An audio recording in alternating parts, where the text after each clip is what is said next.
So hello guys, welcome to my new blog. তো আজকে যাচ্ছে একটু ঘুরতে আমি, মা, দিদি ভাই মিলে। তো সব ফটাফট সকালবেলা উঠে রেডি হয়ে নিয়েছি, আর অনেকটা লেটে উঠেছি আমি। সবাই প্রায় রেডি ছিল, তার জন্য আমি ফটাফট স্নান করে এসে রেডি হয়ে নিয়ে, তাই জন্য একবারে তোমাকে আমি আমার নিজের রেডির লুকটা দেখাই নিলাম। আর এখানে প্রায় দিদি জুতা পড়ছিল, আর এই যে মাকে তো দেখলেই। আর এই যে দিদি কি খুশি ঘুরতে যাচ্ছে বলে। তো তারপরে বেরিয়ে পড়লাম, যেহেতু অনেকটা লেটে বেরিয়েছি ফার্স্টেই বললাম। তো রাস্তায় আর বেশি ভিডিও একটা করা হয়নি, তারপরে গাড়ি পেয়ে গেছি। আর এই গাড়িতে উল্টা বসে আমার মাথাটা একদম শেষ। মাথাটা মানে একদম শেষ, মানে এখনো বলতে বলতে যেন মাথা ঘোরাচ্ছে। আমার উল্টা দিকটা দেখলেই আমার এমন লাগে, মানে সিনটা ভাবলেই। যাই হোক, ফাইনালি যেখানে আসার সেখানে চলে এসেছি। এটা হচ্ছে গাজলডোবা, তিস্তা এখানে। তো এখন দেখতে পাচ্ছ নদীতে জল কম একটু আছে, তার জন্য এই সাইডে বালিগুলো যে আছে এখানটায় আমরা নামছি এখন। আর ওখানে দেখতে পাচ্ছ, তোমাদেরকে দেখাবো একটু সামনে গিয়ে যে কত মানে জলটা যে ছাড়ছে জায়গাটায়। তো দেখতেই পাচ্ছ জায়গাটা এসে আমার এত সুন্দর লাগছিল, যেহেতু আমি এখানে আসছি বাট কোনোদিন নিচে নামা হয়নি খুব একটা। চারিদিকে নৌকো, আর জলটা খুব ঠান্ডা ছিল। আর এখানে দেখো কতগুলো গেট জল ছাড়ার। আর এখানে তবে একটু সানগ্লাসটা পরে নিলাম, প্রচণ্ড রৌদ্র ছিল। বাট জায়গাটা খুব সুন্দর। আর এই যে আমার ফুল লুকটা আমি তোমাদেরকে আর একবার দেখিয়ে নিলাম। আর এই জায়গাটা দেখতে পাচ্ছ, মানে এখানে দিদিকে দিয়ে একটু ক্যামেরাটা ধর। আর এখানে আমি একটু ফুল লুকটা দিয়েছিলাম, একটু স্টাইল মেরে নিচ্ছি। আর এদিকে এত হাওয়া ছাড়ছে, মা বলছে জ্যাকেট পর, তো আমি জ্যাকেটটা কোনো পরার নাম গন্ধই নেই। যাই হোক, তবে এখানে ফুল লুকটা দেখালাম, তারপরে চলে আসলাম জলের মধ্যে। আর এই সামনে আসার তো মা একবারে জলের মধ্যে নেমে পড়েছে। আর এখানে বলছি জলের রানী, জলে না নামলে হয়, জলের সামনে ঘুরতে এসেছি এই বলে মার সাথে হাসাহাসি গল্প আড্ডা চলছিল। তারপরে মা জলে নেমে পড়েছে, দেখতে পাচ্ছ। আর এই যে জল ঘাটাঘাটি শুরু করছে, মাকে বলছি এবার আসো। মাকে দেখে আমারও মনে হলো আমিই যাই। তা আমিও একটু জলে নামলাম, আর জলটা কি ঠান্ডা, মনের মতো শান্তি লাগছিল একদিকে। মনে হচ্ছিল এই ঠান্ডাটাই তো গরমের দিনে চাই।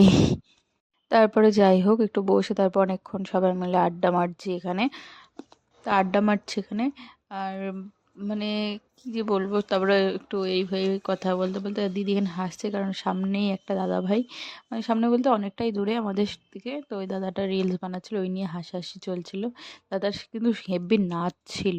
যাই হোক, বৌদি ভাইটা রিলস দিচ্ছিল, দাদারা রিলস বানাচ্ছিল। তারপর আমাদের খাওয়া দাওয়া সব টিফিন তোমাকে দেখাই দিলাম। আর এটা বেশি একটা ক্লিপ নেওয়া হয়নি, প্রচণ্ড খিদে পেয়েছে বলে খেয়ে নিয়েছি। তো তারপরে কিছুক্ষণ জলের মধ্যে ঘাটাঘাটি আড্ডা। তারপরেই দেখো সন্ধ্যা নেমেছে, তো তারপর আমরা উপরের দিকে যাচ্ছি।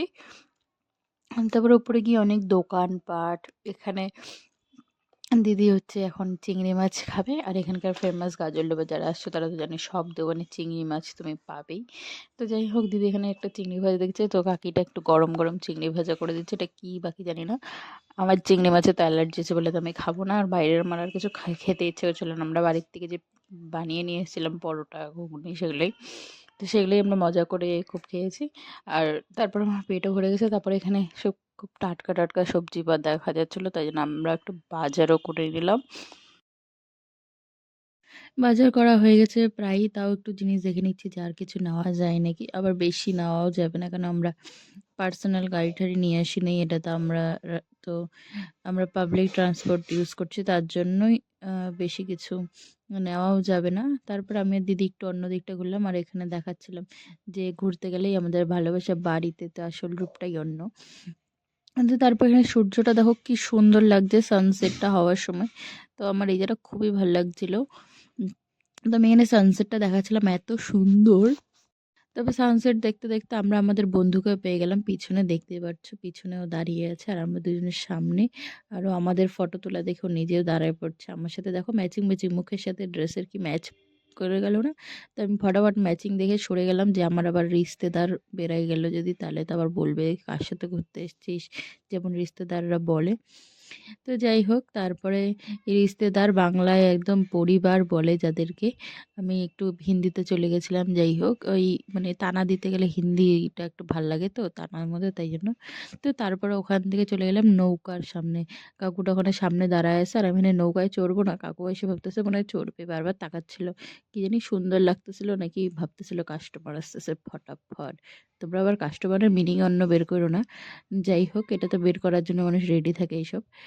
যাই হোক, তোমরা আমার সাবস্ক্রাইবার, তোমরা আবার ভালো, আমি জানি।